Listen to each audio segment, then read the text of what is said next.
sister. She said I was really good with my hands, but also inspiration from my great-grandfather. He was a healer back home. I feel like it was either destiny or family tradition. I didn't find it odd or weird for me to get into this path. So I consider myself an anomaly. This field of work is dominated by a different set of people.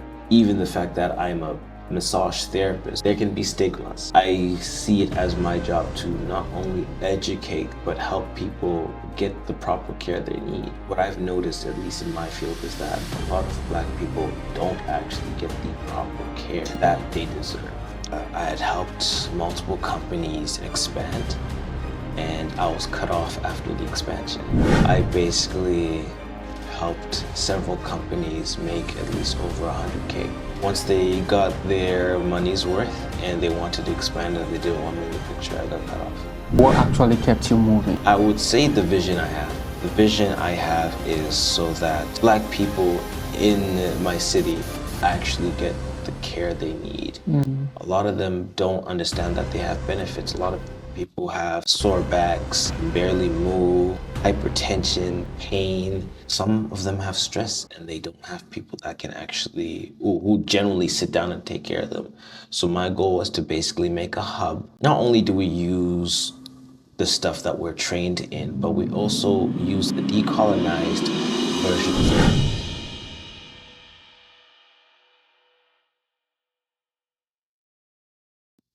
Hi, welcome. This is your boy Kobe Chillin, and I'm here with one outstanding individual who has actually been impacting our society here in Edmonton, Canada. And it gives me a great privilege to sit with him to have this conversation. And I know that this conversation is really going to change your life. But before we do that, I would like you to subscribe to this channel. Maybe you would be the next person to sit with me to have this beautiful conversation. Mr. Gerald, how are you doing? I am fantastic. How are you? I'm doing so good. And thank you for having me. It's been a long time having conversations with you back and forth, but at long last, we've made it. For someone listening to you for the first time, who is Mr. Gerald? Well, I am a manual osteopathic therapist and massage therapist. I've been in this field for close to 10 years, 9 years right now. And I'm someone who enjoys reading, researching, learning, and healing people, and mentoring others as well. Okay, so you mentioned you've been doing this for 10 years, right? Close, it's Close to 9 10 right years. now. So you actually started everything here in Canada? Yes, everything started in Canada. Okay. Got my training, I got mentored, and I ended up building my own thing here.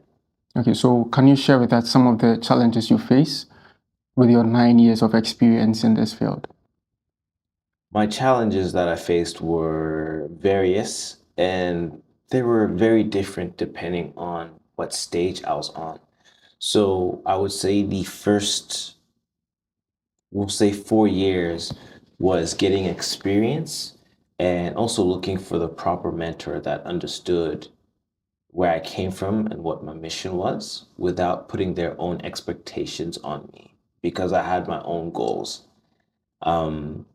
So that was tough. Also, being a male therapist, massage therapist at the time, it was a lot tougher for people to get jobs. And by people, I mean other male therapists. We had to find different avenues where we could probably fit in. Once that was done and I got my experience, I trained to become a manual osteopath. That was very hard on the, I guess, academic side, because I went to a college that was it wasn't exactly self-taught, but they would expect you to know a lot of things. So if you didn't study, you'd be left behind. And then when it came to building the business, it was more of the administrative side that was trouble. Because a lot of people think building a business is easy. And sure it is, but when insurance and government gets involved, you have to make sure all your papers are correct. When they're not correct, that's when issues can happen. So going through that and not having a mentor show me the ins and outs and learning it by myself to make sure that everything was in great order, in the proper order, and due process was made was hard for me. I see. So you made mention that where you are coming from, and looking at the number of years that you've been working, it seems to be a very long journey, right? And I know for sure that you are not originally from Canada. So where are you originally from? Zimbabwe. So how was life in Zimbabwe, moving in from Zimbabwe to Canada? It was different. I think anyone who's been either a refugee or immigrant will tell you to come from an environment where everyone is black to you being the minority, and then you being put at a standard that's higher than your at the time peers. You have to be twice, if not three times better. And sometimes that can be detrimental to your growth. Yeah. People may try to sabotage you because they know you're good at what you do. They may feel intimidated. And I know a lot of people may have, I forget the term, imposter syndrome. But I think for a lot of us, we shouldn't be even having that, especially considering the fact that we worked hard for the life we want to live. And we did everything the way that the countries we may have moved into want us to. So that can sometimes be hard for a lot of people. Okay, so that said, you didn't have prior experience back in Zimbabwe. Like, what actually gave you, at what point actually did you realize that you had passion for what you are venturing in now? Several things. My sister, she said I was really good with my hands, but also because we were trying to find, I guess you could say, a different career path for myself, but also inspiration from my great grandfather. He was a healer back home. Oh, I get it. So I feel like it was either destiny or family tradition, honestly. I have three sisters, but my two oldest ones were nurses as well. So I didn't find it odd or weird for me to get into this path at all, actually. I see. Because listening to what you're saying, it's kind of like we have these soccer players who had lineages back in their family, that they had a family at uncle probably playing soccer. So I wanted to know where this was coming from. And then you actually mentioned that your grandfather, right? Yeah. So yeah, I think that's the connection, right? Yeah. And would you say you've gotten the support you needed here in Canada, especially from the Black community? I don't want to sound rough. I would say unfortunately no, but I don't think it's their fault either, because I consider myself an anomaly in this field of work. This field of work is dominated by a different set of people. And even the fact that I'm a massage therapist, not even the manual osteopathy, but like the fact that I do massage therapy, for a lot of people, there can be stigmas. Yeah. So I see it as my job to not only educate, but help people get the proper care they need. Because what I've noticed, at least in my field, is that a lot of Black people don't actually get the proper care that they deserve. I see. And me and my team end up having to actually fix what was not being fixed. Yeah. I see. I get you. And let me take you back to you coming from Zimbabwe or moving in from Zimbabwe to Canada. You know, there is this thing that most people coming in from the African region into the diaspora have great talent, but in the moment they step foot in this country or any other European country or American country, they tend to put away their talent, their craft, and chase after survival. I mean, do you have anything to say about that? I agree.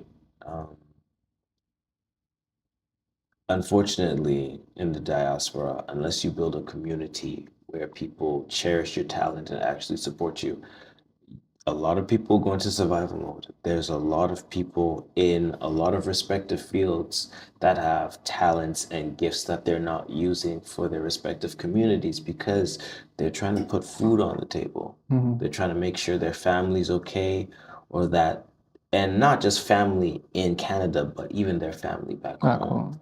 So I do 100% agree with that statement. There's a lot of people who end up missing opportunities as well because they have to pay rent, Yeah. right?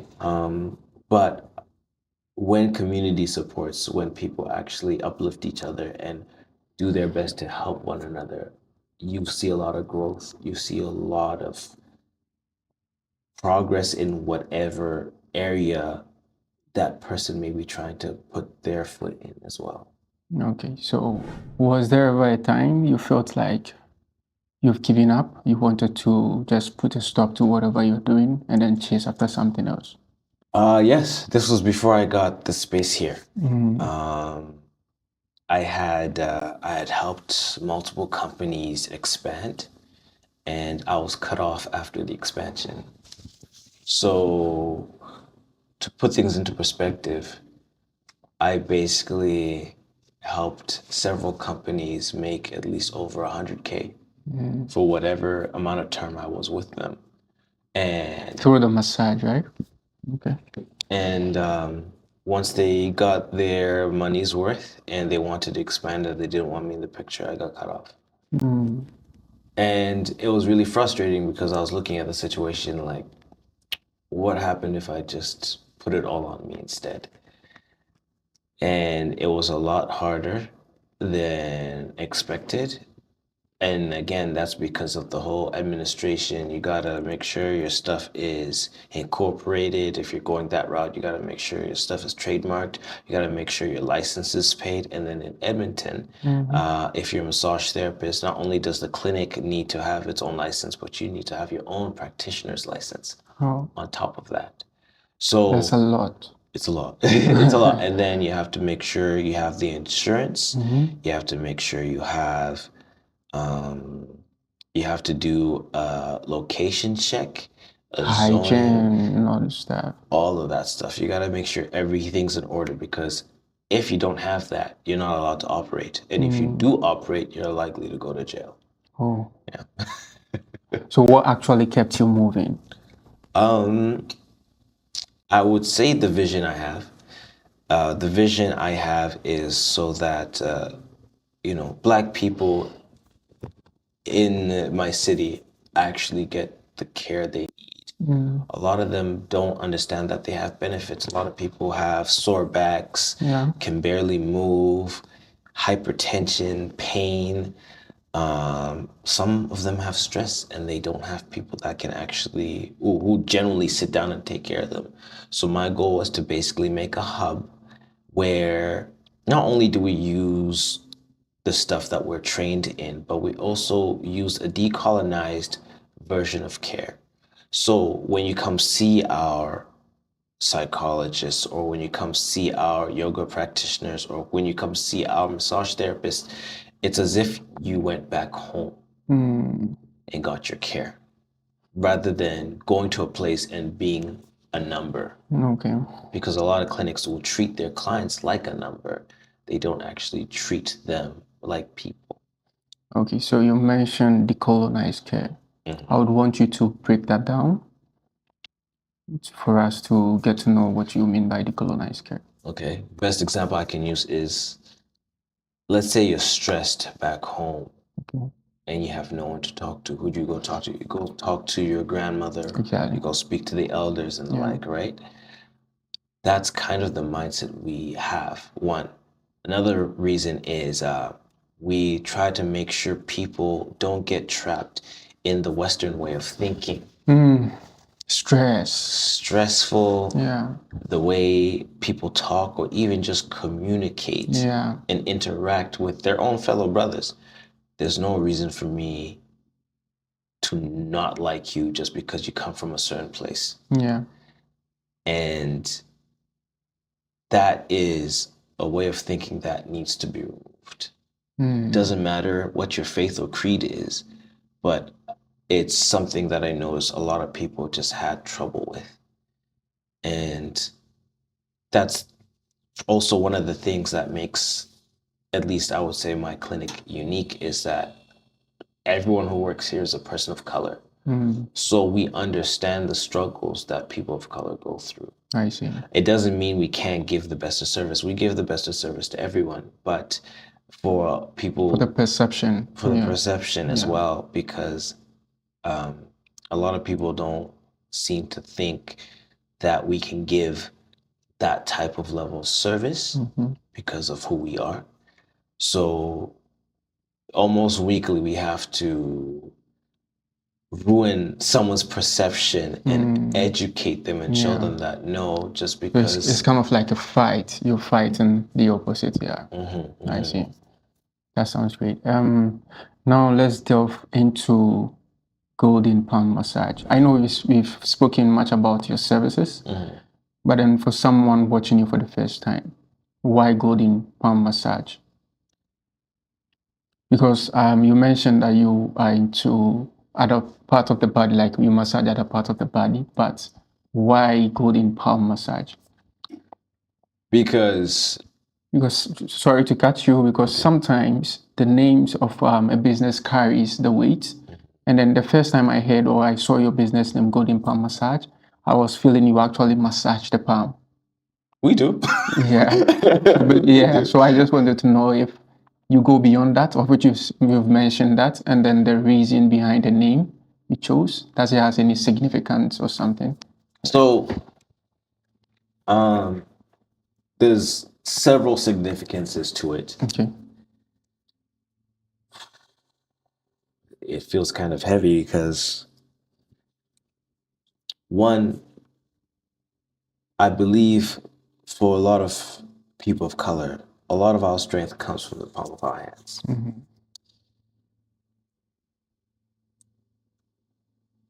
Gold has healing properties as well. And also I think about back home and how gold the sun was, how warm it was, you know? And another really silly reason is because I used to play video games and I always played the healer, and the healer always had a golden aura about them. But was it in your home country? Here and my home country. Okay. But when it comes to why people should choose us, it's because we do our best to learn the person's body, how they think, how they react, how they feel. Some of us also do body talk, where we basically listen to the body to see what it reacts to, so we can basically coordinate with the rest of the team and figure out a plan that works to heal a person. Because you may say, I need, manual osteopathic therapy. And I may sit back and say, you actually need Reiki, right? You need an energy healing. Or it could be a situation where it's like, no, you actually need reflexology, because a lot of your reflex points are not responding the way they should be. Or it could be a situation where it's like, no, you actually need massage.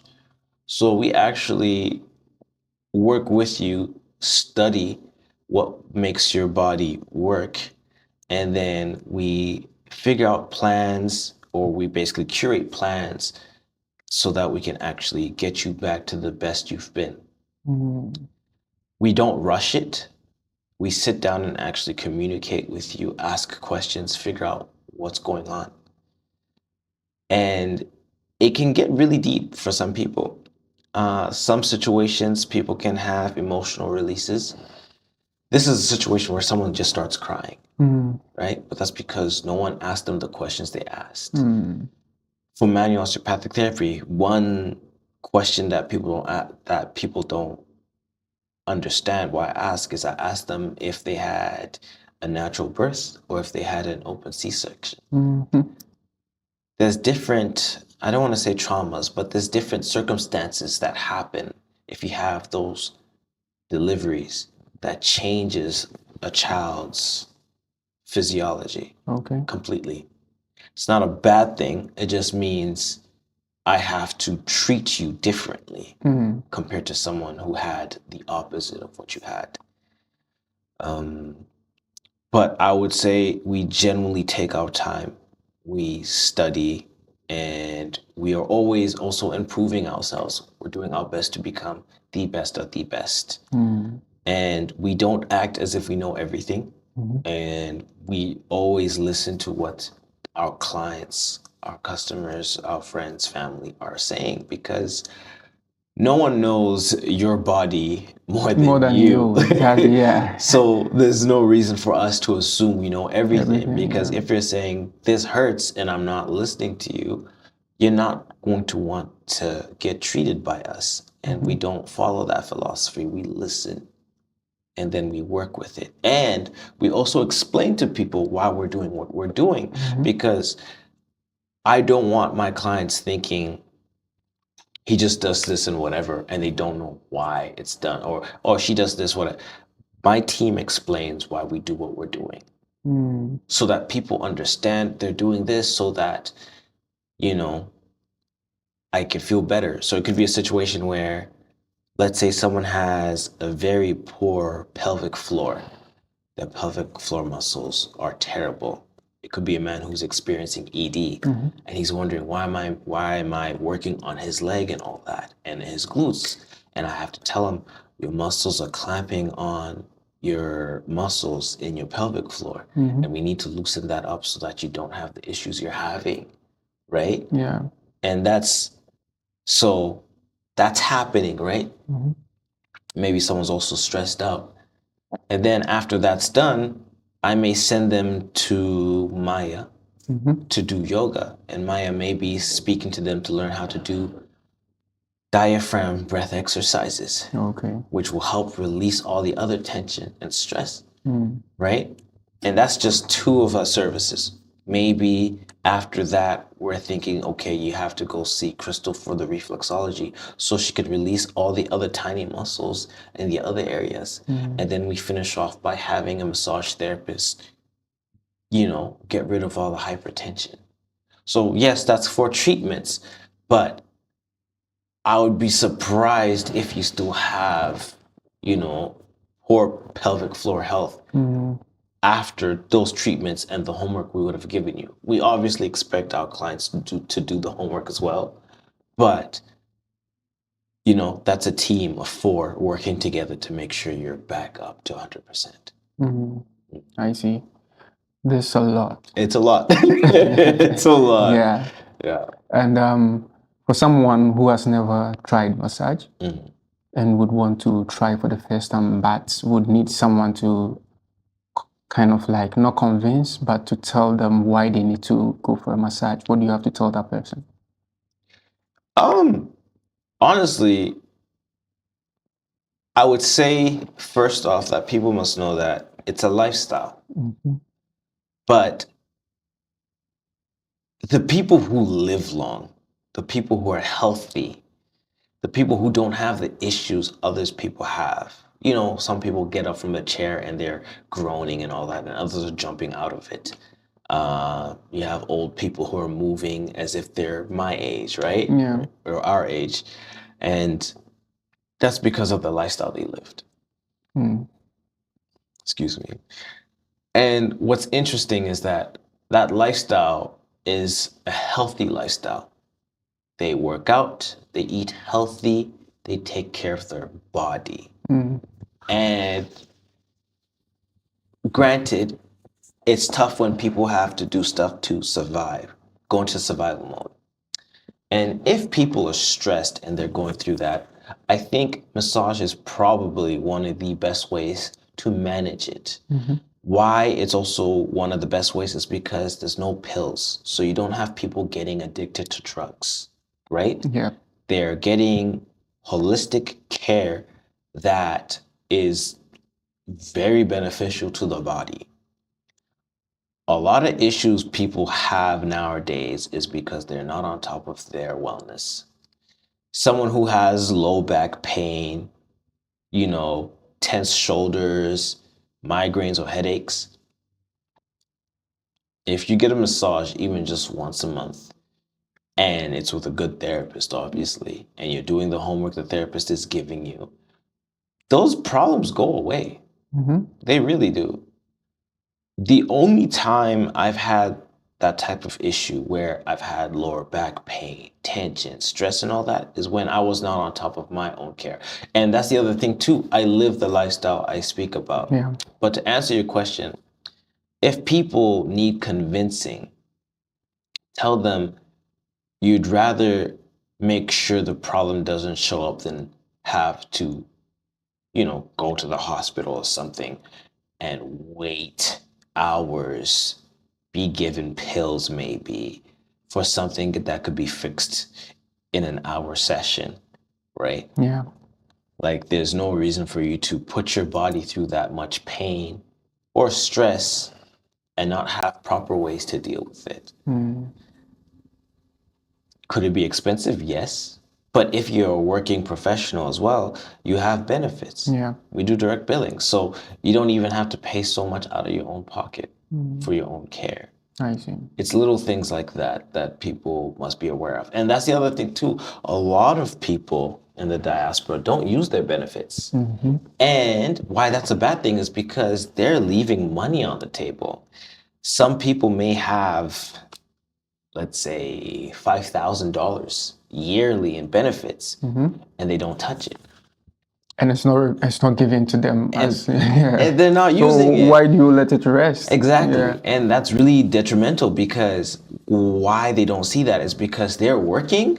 Them working is them paying for the benefits as well. Right. So you're literally throwing away your own money. Exactly. And you're not using it when you should be. There's a lot of people, Asians, white people, I'm pretty sure Arabs as well. They all use their benefits. They don't have an issue using their benefits because they understand the benefits that come with it. Yeah, exactly. They understand, well, this is the reason you see these people living such a long time, right? And I think for at least Black people, they need to get used to the fact that these services exist for a reason. If these services did not get insurance, did not get all these other stuff, did not get mandated by the government and all that, it wouldn't be considered necessary. But the fact that we have all these things put together for these services should already tell people more than enough that there's benefits to this. Right. That's what I think. Don't you think what you just spoke about is as a result of self-medication within our system, like our ecosystem? I would say so. I would say so. It's definitely a way to self-medicate. Like I've reached the point where I don't take pills for my headaches. I can massage the headaches out my own head. Exactly. So I think it's probably one of the best ways to self-medicate, if people would say that. Definitely. Like, even for people who have, let's say you went through cancer treatment, right, for women, and they have lymphatic fluid buildup. There's lymphatic drainage massage that helps with that. It's a hard massage. I think most massage therapists will tell you the same thing. It's a really hard massage to do, but it eases the pain and actually helps, right? Yeah. There's a lot of other stuff people may have that massage therapists deal with. There are a lot of pathologies, tennis elbow, lower back pain, migraines. I can name a bunch, but I genuinely think massage is a great way to deal with a lot of these issues. Even for post-surgery recovery, yes, it is probably one of the best ways to deal with it. I love the twist you've given, but the question was actually targeted to the fact that you said people from our region are not making use of their benefits, right? And back home, people love to do self-treatment and all those stuff, not going to the hospital, not seeing the physician. They think of wasting money or something. So don't you think that is as a result of not paying attention to making use of their benefits? I think it's that's one, and I actually think it's lack of education in the environment. There's a lot of things here that people don't know about until it's too late. So that's where I say I consider it my job, and anyone in my position, it's our job to educate people, to let them know, hey, you can do these things and these things are beneficial for you. Okay. Is it tough because some people may be stuck in their ways? Yes. And that's where you have to generally convince them and show them that, hey, I understand that you don't want to go see, a physician and all that for whatever issues you may have, but there's ways to still treat whatever you got going on. But it's interesting too, because most massage therapists work with professionals and physicians. I see. So it's not a situation that we don't know what we're doing. Half the time, we have medical release forms. So let's say a family member of yours went to get a surgery and the doctor doesn't want a certain part of the body being worked on. I would need a medical release form so I can understand what's going on or what they wrote, so I can actually work in conjunction with the doctor to speed up your healing process. Exactly. Right? So there's a lot we can do, and there's a lot that gets put into what is being done. But I genuinely think the reason why people may not do the things they do compared to back home is because of lack of education and environment. When you're not taught how to survive a different environment, you won't do as well compared to when you're taught. It's interesting because I had this discussion with someone. I said to him, you grew up back home. He lived in Nigeria. Okay. But you're raising kids in Canada. The rules are completely different. Yeah. You have to educate yourself. Yeah. You, the parent, so you can take care of your children. Yeah. If you don't do that, why would you get mad when your children go the way you don't want them to go? Exactly. You didn't educate yourself to show them the right way to go. Yeah. And that's how I see myself. I have to educate myself in my field. I have to understand human anatomy, biology. I need to know how people have trauma responses, emotional releases, how people's body reacts to heat and cold as well. Yeah. How I treat you is not how I'm going to treat the next person. Yeah. And if you want to be at your peak for your body, right? I can help you heal, but I know I can't do everything, which is why Golden is also multidisciplinary. Exactly. Right? Yeah. With it being multidisciplinary, that's how I'm able to at least get you as close as I can to where you need to be. Yeah. I understand diet and, habits are something you're going to have to build yourself, but the least we can do is educate you and push you in the right direction. I see. Okay, so wrapping up, do you have any last words for our viewers? Honestly, I would say if you are hurting, if you are feeling pain, or if you just need a release from stress, look us up, Golden Palm Massage and Wellness. We're on Instagram. We have our own website, www.goldenpalmmassageandwellness.ca. We also have a Facebook. Our phone number is 1-780-540-3938. We would love to have you guys come through and experience what we have to offer. And I hope we could be the best caretakers for you. Thank you for having me, Gerald. Thanks for coming. It's a pleasure. Yeah. So thank you for sticking with us to the end.